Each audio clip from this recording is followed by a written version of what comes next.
राजस्थान के जयपुर शहर से 80 किलोमीटर दूर स्थित एक रहस्यमय किला। जी हाँ, हम बात कर रहे हैं भांगर फोर्ट के बारे में। जब भी इंडिया में कोई मोस्ट हंटेड प्लेस के बारे में बात होता है तो भांगर फोर्ट का नाम सबसे टॉप में लिया जाता है। दोस्त, खौफ का आलम तो ये है कि उस एरिया को रिजर्व एरिया घोषित करने के बावजूद भी इंडियन आर्कोलॉजिस्ट ने वहाँ पर अपना कोई ऑफिस नहीं बनाया है। राजस्थान के अलवर जिले में मौजूद 500 साल पुराना किले का एक खौफ है कि वहां पर लोग दिन में भी जाने से कतराते हैं और ये भी माना जाता है कि जो लोग उस किले में रात में गए वो कभी वापस लौट के नहीं आए। डर का साया और मंजर का अंदाजा आप इससे भी लगा सकते हैं कि वहां का सरकार ने खुद एक बोर्ड लगाकर नोटिस दिया है कि उस किले में रात में या 5 बजे के बाद जाना माना है। कि इस वीडियो में हम जानेंगे कि भांगर का इतिहास क्या है और आखिर क्यों इसको इतना खतरनाक और भूतिया माना जाता है, सर्च में क्या निकल कर आया और स्थानीयों का क्या कहना है इस किले के बारे में, ये सब जानेंगे हम इस वीडियो में। आगे बढ़ने से पहले हम लोग इस चैनल पर मिस्टीरियस और फैक्ट से जुड़े हुए वीडियो लेकर आते रहते हैं और अगर आप लोगों को भी मिस्टीरियस और फैक्ट से जुड़ा हुआ वीडियो देखना अच्छा लगता है तो आप लोग हमारे चैनल को सब्सक्राइब कर लीजिएगा और बेल आइकन को भी दबा दीजिएगा। तो चलिए हम अपने आज के टॉपिक पर आते हैं। और अगर आप एक नए यूट्यूबर है तो आप हमारे टेलीग्राम चैनल को जरूर ज्वाइन कर लीजिएगा। वहां पर आपको हेल्प मिलेगा कि आप अपने चैनल को ग्रो कर पाए। टेलीग्राम ग्रुप की लिंक वीडियो के डिस्क्रिप्शन में है, वहां से जाकर आप ज्वाइन कर लीजिएगा। राजस्थान के अलवर जिले में स्थित इस किले को अमेर की राजा भागवत दास ने सन 1583 में बनवाया था। भागवत दास के छोटे बेटे और मुगल शहंशाह के अकबर के नवरत्न में शामिल मान सिंह के भाई माधव सिंह ने बाद में इसे अपने रिहाइश बनाया था। माधव सिंह के 3 बेटे थे, सुजन सिंह, छत्र सिंह और तेज सिंह। माधव सिंह के बाद छत्र सिंह भांगड़ की शासक हुए। छत्र सिंह के बेटे अजम सिंह थे। अजम सिंह ने अपने नाम पर ही अजमगढ़ बसाए थे। अजम सिंह के बाद अजम सिंह के बेटे हरि सिंह भांगड़ में रहे और विक्रम संवत 1722 माघवादी में भांगड़ की गद्दी पर बैठे। माधव सिंह के 2 वंशज हरि सिंह के बेटे औरंगाबाद के समय में मुसलमान हो गए थे और उन्हें भानगढ़ दे दिया गया था और मुगलों के कमजोर पड़ने पर महाराज सुवाइस जय सिंह ने उन्हें मारकर भानगढ़ पर अपना अधिकार जमाया था। भानगढ़ किले के निर्माण के समय एक किला मध्यकालीन राजस्थानी वास्तुकला का उत्कृष्ट उदाहरण था। किले का निर्माण पारंपरिक सामग्री जैसे पत्थर और चून के प्लास्टर से किया गया था और इसकी प्रमुख विशेषता थी प्राचीर और दरवाजे। किले के 5 बड़े प्रवेश द्वार थे, लाहौरी गेट, अजमेरी गेट, फुलवाड़ी गेट, दिल्ली गेट और भानगढ़ गेट, जो कि आक्रमणियों द्वारा नगर की रक्षा करती थी। ये दरवाजा मजबूत और सुंदर थे। किले के भीतर कई मंदिर थे जो विभिन्न हिंदू देवताओं को समर्पित थे, जैसे गोपीनाथ मंदिर, शिव मंदिर और हनुमान मंदिर। और ये मंदिर पारंपरिक हिंदू शैली में बने थे। एक किला अपने निर्माण के समय में बहुत सुखी और संपन्न रूप में से एक किला माना जाता था। उस वक्त भानगढ़ किला केवल एक किला नहीं बल्कि एक समुद्र नगर था। यहाँ के बाजार की गलियों में घर और दुकान थी जहाँ व्यापारी मसाले, कपड़े और आभूषण बेचते थे। इस गलियों और घरों के योजना सुनियोजित थी जो एक सुखे व्यवस्थित बस्ती का संकेत देते थे। एक किला में कई बड़ी बड़ी जलाशय थे जो नगरवासियों को पानी की नियंत्रण आपूर्ति करते थे। राजस्थान के सूखे जलवायु में ये जल संरचना अत्यंत महत्वपूर्ण थी।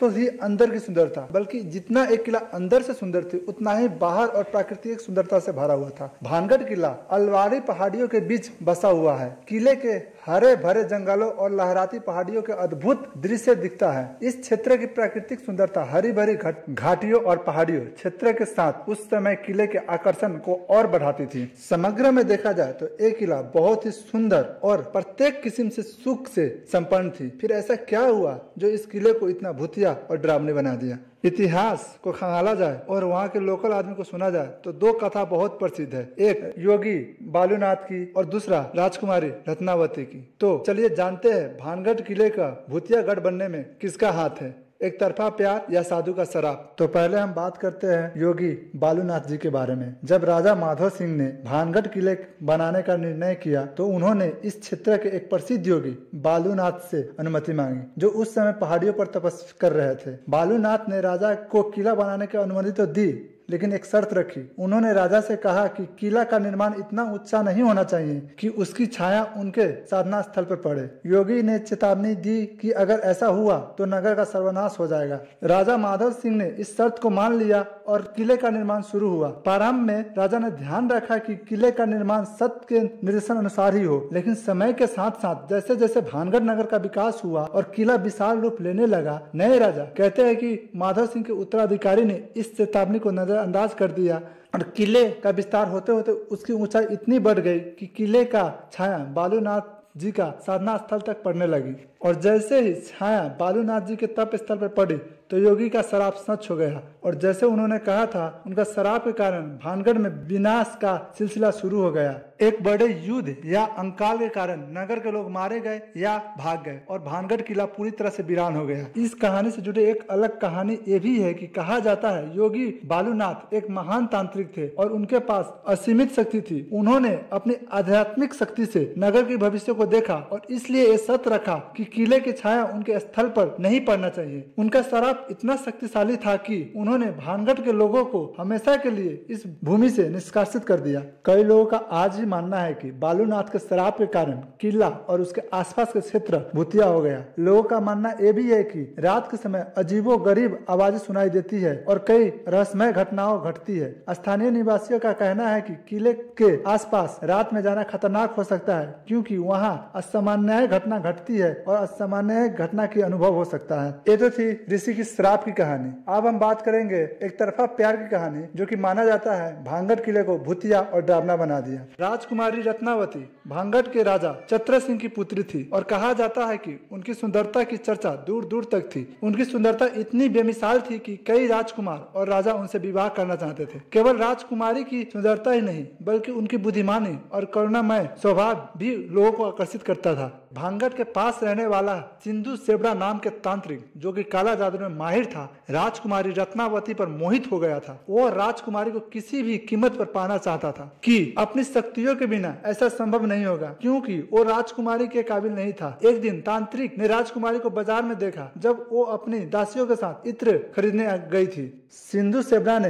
उस इत्र की शीशी पर जादू कर दिया जिससे राजकुमारी उस पर मोहित हो जाए और तांत्रिक के पास आ जाए। उसने अपने काला जादू का उपयोग करके इत्र में एक विशेष प्रेम मंत्र डाल दिया, लेकिन राजकुमारी रत्नावती बुद्धिमान थी और उन्होंने तांत्रिक के इस चाल को समझ लिया और उन्होंने वो इत्र की बोतल उठाई और एक बड़े पत्थर पर फेंक दिया। जैसे ही जादू इत्र पत्थर पर गिरा वो पत्थर तांत्रिक के ओर ढुलकने लगा और उस पत्थर से कुचल कर तांत्रिक की मौत हो गई। पर मरने से पहले तांत्रिक सिंधु सेबड़ा ने राजकुमारी और पूरे भानगढ़ किले को श्राप दे दिया। भानगढ़ और उसके सभी निवास नष्ट हो जाएंगे और उनकी आत्माएं हमेशा हमेशा के लिए भटकती रहेगी। उसने श्राप दिया कि भानगढ़ कभी खुशहाल नहीं रह सकेगा और एक किला एक दिन वीरान हो जाएगा। वहाँ के लोकल स्थानियों के अनुसार उसके बाद वहाँ पर एक बड़ी विपत्ति आई। जल्द ही भानगढ़ और उसके आसपास के क्षेत्र में एक भीषण युद्ध हुआ जिससे राजकुमारी रत्नावती और भानगढ़ के अधिकांश निवासी मारे गए और कहा जाता है कि राजकुमारी रत्नावती की मृत्यु उसी वर्ष हुई थी और भानगढ़ किला और उसका नगर हमेशा के लिए वीरान हो गया। ये भी मान्यता है कि राजकुमारी रत्नावती की आत्मा आज भी किले के अंदर भटकती है। लोग कहते हैं कि रत्नावती की सुंदरता आत्मा अभी तक मुक्त नहीं हो पाई है और किले के आसपास अजीबो गरीब घटनाओं होती है। कई लोगों का दावा है कि उन्होंने किला के अंदर रात में अजीब आवाज सुनी है या अनजानी शक्तियों का अनुभव किया है। भानगढ़ किले में इस दो कहानी के बजाय एक और कहानी प्रसिद्ध है जिसमें कहा जाता है कि भानगढ़ में एक भीषण लड़ाई हुई थी जिसमें भानगढ़ की सेना को बहुत क्षति पहुंची थी और बहुत सारे सेना मारे गए थे, पर वहां की राजा और राज खानदान वहां से बचकर निकलने में सफल हो गए थे, जो कि सिर्फ अपने जान बचाकर वहां से निकले थे। पर उनका खजाना और सोना चांदी ढेर सारे पैसा उसी किले में अभी भी था, जिसके कारण राजा ने एक अफवाह फैलाई कि उस किले में आत्माओं का साया और भूतिया गतिविधि होती है, जिसे सुनकर वहां पर कोई अनजान आदमी ना जाए और उस खजाने और पैसे को कोई वहां से ना ले पाए। इसी के लिए ये भूतिया कहानी बनाया गया और चारों तरफ फैलाया गया और वही कहानी को आज तक फैलाया जा रहा है और सच माना जा रहा है। और से वजह चाहे जो भी रही हो, लेकिन इस किले को भूता बनाने में भारत सरकार का भी बहुत बड़ा हाथ रहा है। दरअसल कानून में भूत प्रेत और पिशाच जैसे कोई जगह या फिर मान्यता नहीं दी गई है और आज तक किसी भी कोर्ट ने अपना फैसला भूत प्रेत या पिशाच को ध्यान में रखकर नहीं सुनाई है। इसके बावजूद भी सरकार द्वारा किले के बाहर बोर्ड लगाना कि रात में इस किले में जाना माना है और इंडियन ASI को अभी तक वहाँ पर ऑफिस न बनाना, ये सभी चीजें कहीं न कहीं ये बात की तरफ इशारा करते हैं कि भारत सरकार भी भूत प्रेत पर विश्वास करती है। और दोस्तों सोचिए, जब सरकार के तरफ से ही ऐसे कदम उठाए जाएंगे तो आम लोग तो सच में ही इस किले को श्रापित समझेंगे।